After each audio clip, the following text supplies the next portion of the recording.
একটা সিদ্ধান্ত। এই জীবনে একটা সিদ্ধান্তের গুরুত্ব কি হতে পারে তা কখনো ভেবে দেখেছেন? একটা সিদ্ধান্ত সেই ভিত্তি হতে পারে যা আপনার পুরো জীবনকে বদলে দিতে পারে, এই সমস্ত সংসারকে বদলে দিতে পারে, ভবিষ্যৎ বদলে দিতে পারে। এই সিদ্ধান্ত যে কোন রাস্তা চয়ন করতে হবে, সেই সিদ্ধান্ত যে কখন সামনে এগোতে হবে আর কখন থেমে যেতে হবে, সেই সিদ্ধান্ত যে কখন যুদ্ধ করতে হবে আর কখন নিজেকে পিছু পা হতে হবে। এই সিদ্ধান্ত হলো খুব গুরুত্বপূর্ণ। আর আপনি তো এই সংসারে একা নন, তাই আপনার একটা সিদ্ধান্ত শুধু আপনার জন্যই নয়, সমস্ত সংসারের জন্য গুরুত্বপূর্ণ হতে পারে। এবার এই সিদ্ধান্ত আপনারই হবে।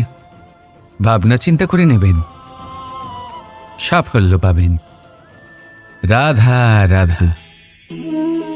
লক্ষ্য, পথ আর সাফল্য, এই তিনটেই একে অপরের সাথে জড়িত, কিন্তু অনেকবার মানুষ এদের ঠিকভাবে বুঝতে পারেন না। তারা ভাবেন যে যেরকম লক্ষ্য হবে সেরকমই পথ হবে, সেই মতোই লক্ষ্য কঠিন হলে পথ কঠিন হবে, লক্ষ্য সরল হলে পথও সরল হবে। যদি আপনাকে আসল সত্যের সাথে অবগত করাই, তাহলে দেখবেন সবকিছুই এর উল্টো। লক্ষ্য নিজের পথ বানায় না, পথ সেটাই যেটা আপনি স্বয়ং নির্বাচন করে আপনি নিজে বানান। সেই অনুসারেই আপনি আপনার লক্ষ্যে পৌঁছতে পারবেন। সেই জন্য জীবনে যখনই লক্ষ্যে পৌঁছানোর পথের বিষয়ে আপনি কোনো সিদ্ধান্ত নেবেন, তাহলে তা ভেবে চিন্তে নেবেন, কারণ এই পথ অত্যন্ত গুরুত্বপূর্ণ। পথ যদি শুভ হয়, তাহলে লক্ষ্য আপনা থেকেই শুভ হয়ে যায়। তাহলে আসুন আমার সাথে ভালোবেসে বলুন, রাধা রাধা। কাল, আজ, কাল, এই চক্রেই মানুষের সম্পূর্ণ জীবন অতিবাহিত হয়। আর মানুষ কি করেন? মানুষ ভাবতে থাকেন গতকালের বিষয়ে, ভবিষ্যতের বিষয়ে। কাল উনি ভাবছিলেন আজকের বিষয়ে, আজ উনি সেই সময় পার করছেন, আর আজ কি করছেন? চিন্তা করছেন ভবিষ্যতের বিষয়। তাহলে কি দাঁড়ালো? কাল আমরা নষ্ট করলাম আজকের চিন্তায়, আজ নষ্ট করছি ভবিষ্যতের কথা ভেবে, আর কাল যখন আসবে তাকেও আমরা এইভাবেই নষ্ট করে দেব। আর কত সময় নষ্ট করবেন? দেখুন, বর্তমানকে চিন্তা করে নষ্ট করবেন না। আজ কর্ম করুন। যদি আজ কর্ম করেন, তাহলে আপনার ভবিষ্যৎ যতই খারাপ হোক না কেন তা অবশ্যই ঠিক হবে। আর আপনার ভবিষ্যৎ, এই সামনের রাস্তা যতটাই কঠিন মনে হোক না কেন, আপনার পথ প্রশস্ত হয়ে উঠবে। তাহলে কর্ম করুন, শ্রেষ্ঠ কর্ম করুন, আর আমার সাথে ভালোবেসে বলুন, রাধা রাধা। এই উই ধরা গাছের গুড়ি দেখতে পাচ্ছেন আপনারা? কোনো এক সময় এটা একটা সুগঠিত কাণ্ড ছিল।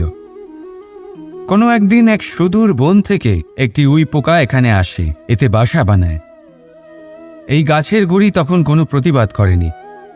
তারপর দেখতে দেখতে সময়ের সাথে আরও উই এখানে জমাট বাঁধে, আর ক্রমাগত তাদের সংখ্যা বাড়তে থাকে। আর দেখতে দেখতেই এই কাঠের গুড়ি আর প্রতিবাদ করার মতো অবস্থাতেই থাকে না, নিজেই এক শুকনো কাঠে পরিণত হয়। কিছু বুঝতে পারলেন? অসৎ সঙ্গ, অসৎ অভ্যাস সময় থাকতে থাকতে বন্ধ করে দিন। আর যদি এরম না হয়, এ আপনার জীবন চক্র স্তব্ধ করে দেবে। রাধা রাধা। এই জীবন, এই জীবন দেখতে গেলে কিন্তু খুবই কঠিন। এই জীবন কি করি হে নারায়ণ, এটাকে একটু সহজ কি করে করে তোলা যায়, এই প্রশ্নই তো আসছে মনে। এর উত্তর স্বয়ং সেই মানুষের মধ্যেই লুকিয়ে, তার সিদ্ধান্তে, তার নির্বাচনের মধ্যে লুকিয়ে। এবার জীবনের যে কঠিন সময়গুলো থাকে, সেগুলো সেই প্রসঙ্গের মতোই হয়। যেমন ধরুন, আপনি হাঁটছেন হাঁটছেন আর হঠাৎ করে পায়ে কাঁটা ফুটে গেল। এবার আপনি কি করবেন? এমনও ব্যক্তি আছেন যারা সেই কষ্টের কারণে, সেই কষ্ট পাওয়ার ভয় পিছিয়ে আসেন। এমনও কিছু ব্যক্তি থাকেন যারা সেই আঘাতে নিরাময় করার জন্য সময় নষ্ট করবেন, কতটা জানি না। এমনও কিছু ব্যক্তি থাকতে পারেন যিনি হয়তো সেই কাঁটাকে তুলে নিয়ে তার ব্যবহার গজালের মতো করবেন, তাকে দেওয়ালে পুঁতে একটা সুন্দর ছবি লাগাবেন, যাতে সেই দেওয়াল আরও সুন্দর দেখতে মনে হয়। এটাই জীবনের সাথেও হতে পারে। এবার দেখুন, জীবন হলো কঠিন নাকি অত্যন্ত কঠিন সেটা গুরুত্বপূর্ণ নয়, সেটাকে সরল করার জন্য আপনি কি করছেন সেটা গুরুত্বপূর্ণ। জেনে রাখুন, আমরা সবাই মরণশীল, আমাদের সবার মৃত্যু হবে, প্রত্যেককেই এক না একদিন অবশ্যই মরতে হবে। এবার যখন সেটা হতেই চলেছে, তাহলে ভয় কেন পাব? চিন্তা কেন করব? দুশ্চিন্তা করলে কি এর সমাধান হয়ে যাবে? কখনোই নয়। যা প্রারব্ধ তা হবেই। তাই জীবন এই কিছুক্ষণ আপনাকে বাঁচার জন্য দিয়েছে, তা বাঁচতে শুরু করে দিন। জীবনে যা পরিস্থিতি আসুক তা ধন্যাত্মক দৃষ্টিভঙ্গি দিয়ে দেখা শুরু করুন। এটা যদি আপনি শিখে নিতে পারেন, তাহলে আপনার এই জীবন সুখ ও প্রসন্নতা দ্বারা ভরে উঠবে। আর এই প্রসন্নতাই আপনি বলবেন, রাধা রাধা। মানুষ জীবনে 3টে কাজ অবশ্যই করে থাকে, কিছু দান করে, কিছু গ্রহণ করে, আর কিছু ত্যাগ করে দেয়। এটাও ভাবতে থাকে যে এটা করলে কিভাবে করবে। দেবার জন্য পর্যাপ্ত ধন নেই, নেবার জন্য সংসারে অত স্নেহ নেই, আর ত্যাগ করার জন্য জীবনে এত সুখই নেই, তাহলে কিভাবে করবে? আসলে আমরা বস্তুগত চাহিদা অর্জনে এত ব্যস্ত হয়ে পড়ি যে আমরা বুঝতেই পারি না যে কি নেবার আছে, কি দেবার আছে, আর কি ত্যাগ করার আছে। তাহলে আজ আমি আপনাকে বলেই দিই, মনে রাখবেন এই 3টে গুরুত্বপূর্ণ গুণ, 3টে গুরুত্বপূর্ণ কথা। দেবার জন্য আছে দান, নেবার মতো আছে জ্ঞান, আর ত্যাগ করার মতো আছে অহংকার। যখন আপনি দান করতে শিখে যাবেন, জ্ঞান অর্জন করার শক্তি আপনা থেকেই আপনার মধ্যে চলে আসবে। আর যখন এই জ্ঞান আপনার মধ্যে প্রবেশ করবে, অহংকার আপনা থেকেই আপনার থেকে দূরে চলে যাবে। যে ব্যক্তি এই 3-এর মধ্যে ভারসাম্য বজায় রাখতে পারে, তার বর্তমান, ভূত, ভবিষ্যৎ, লোক, পরলোক সব কিছু শুধরে যায়। যেই দিন আপনি দান করতে শিখে যাবেন, জ্ঞান আহরণ করতে শিখে যাবেন, অভিমান ত্যাগ করতে শিখে যাবেন, আপনার সর্বশক্তিশালী, সর্বশক্তিমান পরমেশ্বরেরও প্রয়োজন পড়বে না। কারণ তখন ঈশ্বর আপনার মধ্যেই বাস করবেন। তাহলে আসুন আর আমার সাথে ভালোবেসে বলুন, রাধা রাধা। ঘূর্ণিঝড়। যখন এই ঘূর্ণিঝড় আসে তখন প্রচণ্ড বেগে হাওয়া বয়ে চলে। সেই সময় এমন কিছু বৃক্ষ আছে যা কঠিন হয়ে দৃঢ় হয়ে দাঁড়িয়ে থাকে। সেই গাছ যা 10 বছর ধরে বা সহস্র বছর ধরে দাঁড়িয়ে থাকে, তাদেরকে আপনি খুব সহজে নাড়াতে পারবেন না। কিন্তু ঘূর্ণিঝড়, এর প্রভাব এতটাই তীব্র হয়, এর হাওয়াতে এতটাই প্রবল শক্তি থাকে যে এই বৃক্ষগুলিকে উচ্ছেদ করে, সেই বৃক্ষ নষ্ট হয়ে যায়। এবার এমন কিছু বৃক্ষ থাকে যাদের কাণ্ড নমনীয় হয়, খুবই নরম হয়। সেই জন্য যখন জোরে বাতাস বয়, কোনো ঘূর্ণিঝড় আসে, তখন এই বৃক্ষগুলি ঝুঁকে যায়। আর যখন এই ঘূর্ণিঝড় চলে যায়, শান্ত হয়ে যায়, তখন ওরা আবার দাঁড়িয়ে পড়ে। এবার এটাকে আপনি কি বলবেন? কি বুঝবেন আপনি? সুযোগ সন্ধানী? না, বরং এটাই হলো প্রকৃত আদর্শ। যখন আপনার সামনে এমন কেউ থাকেন যিনি আপনার থেকে অনেক শক্তিশালী, তখন তাকে সম্মান করা আপনাকে শিখতেই হবে। তাই মনে রাখবেন, এই সংসারে যখনই 2 শক্তির একে অপরের সাথে সংঘর্ষ হয়, শুধুই বিনাশ হয়। কিন্তু যখন শক্তির সাথে আসক্তি মিলিত হয়, সেখানে সুরক্ষা থাকে, সেখানেই কিছু নির্মাণ হয়। তাই আসুন আর আমার সাথে ভালোবেসে বলুন, রাধা রাধা। যখন আমরা জীবনে কোনো লক্ষ্যের দিকে অগ্রসর হই, তখন অনেক সংখ্যক লোক আমাদের পরামর্শ দেন যে আপনি এটা করুন, আপনার সেটা করা উচিত। আপনার ওই আদর্শ ব্যক্তিরই মতো ওই পথেই চলা উচিত। আমাদের ভালো লাগে, আমরা তা অনুসরণ করতে থাকি, কারণ সেই পথে 1 বা 10 জন মানুষ চলে নিজের লক্ষ্য প্রাপ্ত করে ফেলেছেন। এবার সেই লোকেরা সেই পথে চলে নিজের লক্ষ্য প্রাপ্ত করেছেন, তার মানে কি এটাই যে আমাদেরও লক্ষ্য প্রাপ্তি হয়ে যাবে? কোনো মানে নেই। আমি আপনার কাছে একটা সহজ প্রশ্ন রাখছি, সেই আদর্শ ব্যক্তি কি আপনি? আপনি নন। সেই ব্যক্তি হলেন অন্য কেউ, যার নিজস্ব ভাবনা রয়েছে, নিজের বিচারধারা আছে, নিজের কর্ম আছে, নিজের অভিজ্ঞতা আছে, নিজের গুণ, নিজের অপগুণ আছে, তাদের নিজেদের একটা যাত্রা আছে, নিজের লক্ষ্য আছে। তিনি আপনি নন। যদি কথা বলি আপনার বিষয়ে, আপনার বিষয়ে সব থেকে বেশি কে জানে? আপনার যাত্রা, আপনার লক্ষ্যের বিষয়, আপনার ভাবনা চিন্তা, আপনার বিচারধারা, আপনার কর্মের বিষয়, আপনার কামনার বিষয়, আপনার অভিজ্ঞতার বিষয়, এই সব বিষয়ে সব থেকে বেশি যদি কেউ জানে, তিনি হলেন স্বয়ং আপনি। তাই নিজের জীবনে কোনো পথ নির্বাচন করবেন আর কিভাবে সামনে এগোবেন, এই নির্বাচনও শ্রেষ্ঠ হবে যদি সেটা আপনি নিজেই করেন। আপনি আপনার জীবনকে নিরীক্ষণ করুন, বুঝুন, আর নিজের লক্ষ্য গিয়ে প্রাপ্ত করে ফেলুন। সমাজের সামনে এমন একটা উদাহরণ আপনি প্রস্তুত করুন যাতে ভিড় আপনার পথে চলতে তৎপর হয়ে ওঠে। আসুন আর আমার সাথে ভালোবেসে বলুন, রাধা রাধা। জীবনের পঞ্চমহাভূতের মধ্যে একটা তত্ত্ব হল বায়ু। বায়ু যাকে কিনা দেখা যায় না, বরং তাকে কিন্তু আমরা অনুভব করতে পারি। আর একে সব থেকে বেশি অনুভব করতে পারি তখন যখন বায়ু কম থাকে। বায়ু যদি লুপ্ত হয়ে যায়, তাহলে তখনই আমরা বুঝতে পারি যে বায়ু তো নেই, এ তো সমস্যার ব্যাপার।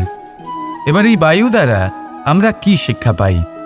এই বায়ু আমাদের এই শিক্ষা দেয় যে আমাদের কখনোই অহংকার করা উচিত নয়। আমরা সকলেই কখনো না কখনো চাই যে আমাদের শ্রেষ্ঠতা, আমাদের যোগ্যতা, আমাদের মাহাত্ম্য এই সংসার বুঝতে পারুক। আর নিজের মাহাত্ম্য প্রমাণ করার জন্য শক্তি দেখানোর কোনো প্রয়োজন নেই। কারণ যখন কোনো ব্যক্তি, এই সমাজ, এই সংসার আপনাকে নিজের থেকে দূরে করে দেবে, আপনার থেকে দূরে চলে যাবে, তখন আপনার মাহাত্ম্য কি তার আভাস সে নিজে থেকেই অবশ্যই পেয়ে যাবে। আপনার কিছুই করার প্রয়োজন নেই। বায়ুর মতো হয়ে উঠুন। বায়ু যার কিনা কোনো ভার নেই, কিন্তু যখন সময় আসে, যখন সে তুফানের রূপ নেয়, তখন অত্যন্ত বড় বড় বিধ্বংসী কাজ সে করে ফেলে। আর তখন এর শক্তির কোনো তুলনাই হয় না। বায়ু যে নিজের সঞ্চালন দ্বারা পৃথিবীকে প্রাণ দেয়, নিজের পরিবহন দ্বারা এই মেঘ সৃষ্টি করে, এই ধরিত্রীর তৃষ্ণা নিবারণ করে। বায়ুর মতো যদি আপনি হয়ে উঠতে পারেন, তাহলে হালকা হয়ে যাবেন, ওপরে উঠতে পারবেন এই সংসার, এই ভৌতিকতা, এই মোহ মায়া থেকে। আর তখন আপনি বুঝতে পারবেন যে প্রেম কাকে বলে। তখন আপনি বুঝবেন যে দান করাই হলো জীবন। তাহলে আসুন আর আমার সাথে ভালোবেসে বলুন, রাধা রাধা। নাম কত সাধারণ একটা বিষয়। প্রত্যেক মানুষ যে জন্ম নেয় তাকে একটা নাম দেওয়া হয়, যা সে পেয়ে থাকে তার মাতা পিতার দ্বারা, না হলে তার গুরুর দ্বারা, বা কোনো আত্মীয়ের দ্বারা, বা কোনো কাছের মানুষের দ্বারা। এই নামের সাথেই সে আস্তে আস্তে বেড়ে ওঠে। কিন্তু এটাই কি সেই নাম? এই নামই কি সবকিছু? কখনোই নয়। একটা নাম সেটা যা আপনি জন্মের সময় লাভ করেন, যে নামে আপনি কর্মের পথে অগ্রসর হন। আরও একটা নাম সেটা যা আপনি আপনার কর্মের দ্বারা অর্জন করেন। আর এই নামেই আপনাকে সবাই যুগ যুগ ধরে মনে রাখে। আপনার আসল নাম সেটা নয় যা আপনাকে জন্মের সময় দেওয়া হয়েছিল। আপনার আসল নাম সেটা যেটা আপনি আপনার কর্ম দ্বারা লাভ করেছেন। কারণ সেই লাভের পেছনে প্রচুর প্রয়াস লুকিয়ে থাকে, অনেক পরিশ্রম লুকিয়ে থাকে, কিন্তু যদি আপনি চান যে মানুষ আপনার নাম মনে রাখে, তাহলে আপনাকে কর্মের পথে অগ্রসর হতেই হবে। শুভ কর্ম করতে হবে, অনর্গল চেষ্টা করে যেতে হবে, মহান কাজ করতে হবে। আর বিশ্বাস করুন, আপনি একটা মহান নামের ফল অবশ্যই লাভ করবেন। রাধা রাধা। নবরাত্রির শুভ সূচনা হয়ে গেছে, আর এই সময় অত্যন্ত শুভ, কারণ এই সময় জগৎ মাতার সাথে জড়িত। মা কত ছোট একটা শব্দ, কিন্তু যদি ভালোভাবে দেখেন তাহলে সমগ্র সংসার এই শব্দের মধ্যে লুকিয়ে। মা যে তার সন্তানের জন্য যথাসম্ভব চেষ্টা করে, সব কিছু করতে প্রস্তুত থাকে। মা যার সব থেকে বড় গুণ অটল থাকা, মনের মধ্যে না কোনো অসৎ উদ্দেশ্য, না কোনো ভেদাভেদ, না কোনো ছলচাতুরি। বড়ই সরল হয় এই মা। সন্তান যদিও বা মিছে মিছে কেঁদে ওঠে, মায়ের মনে হয় সন্তানের হয়তো সত্যিই খিদে পেয়েছে। মা জন্মদাত্রী হোক বা পালিকাই হোক, স্বর্গ, এই স্বর্গ আমরা মায়ের চরণের তলায় খুঁজে পাই। তাই এই মাকে আমাদের শত কোটি প্রণাম। রাধা রাধা। কখনো আপনারা ভেবেছেন এই সংসারে আমরা কার সাথে সবচেয়ে বেশি জড়িত? আপনারা কেউ বলবেন মাতা পিতা, কেউ বলবেন মিত্র, কেউ বলবেন স্ত্রী, আর কেউ বলবেন সন্তান। কিন্তু না, যদি এই সংসারে কারোর সাথে আমরা জড়িত থাকি, তাহলে তা সময়। সময়ই আমাদের অতীত, সময়ই আমাদের বর্তমান, আর সময়ই আমাদের ভবিষ্যৎ। আর আমরা কি করি?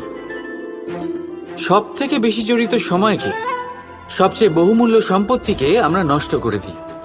কেউ ভবিষ্যতের জন্য উজ্জ্বল স্বপ্ন বুনে। রাধা রাধা।